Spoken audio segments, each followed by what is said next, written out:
Lükkan ja tõmban. Mis on jõud? Jõud tähendab seda, kuidas me saame asju liigutada või muuta nende kiirust või suunda.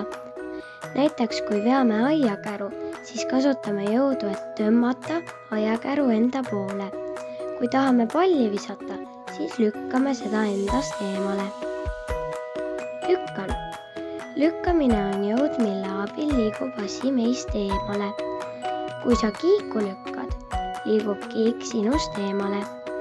Mida kõvemini sa lükkad, seda kiiremini ja kõrgemale kiik tõuseb. Tõmban. Tõmbamine on jõud, mille abil liigub tõmmatav asi sinu poole. Mida tugevamini sa köievängus köid tõmbad, seda kiiremini liigub vastaspool ja kaotab tasakaalu. Mõtle sellele. Kui sa tahad veeretada palli, siis mis jõudu sa selleks kasutad? Kas seal on vahet, kui tugevasti sa palli veeretad? Miks on palli veeretamiseks jõudu vaja? Tegelikult sa kasutad palli veeretamiseks jõudu seda lükates. Mida tugevamini sa lükkad, seda kiiremini ja kaugemale pall veereb.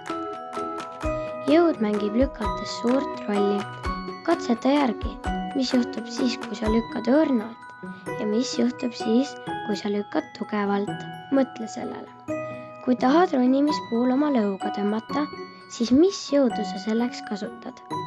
Kas seal on vahet, kui tugeva jõuga sa tõmbad? Miks on lõua tõmbamiseks jõudu vaja? Kas sa saaksid seda teha ka ilma jõudu kasutamata? Tegelikult, sa kasutad lõua tõmbamiseks jõudu, et end kätega üles tõmmata. Mida tugevamini sa end üles tõmbad, seda kõrgemale jaksad ka oma lõuga tõsta. Jõud mängib tõstes suurt rolli. Katseta järgmine kord, mis juhtub siis, kui sa ronimispuul lõuga tõmmates oma jõudu ei kasuta. Või äkki jaksad tõmmata veel tugevamini. Ülesanne. Mõtle, kus sa täna oled oma jõudu kasutanud. Kas sa oskad nimetada ühe asja, mida sa oled täna lükanud? Kas sa oskad nimetada ühe asja, mida sa oled täna tõmmanud?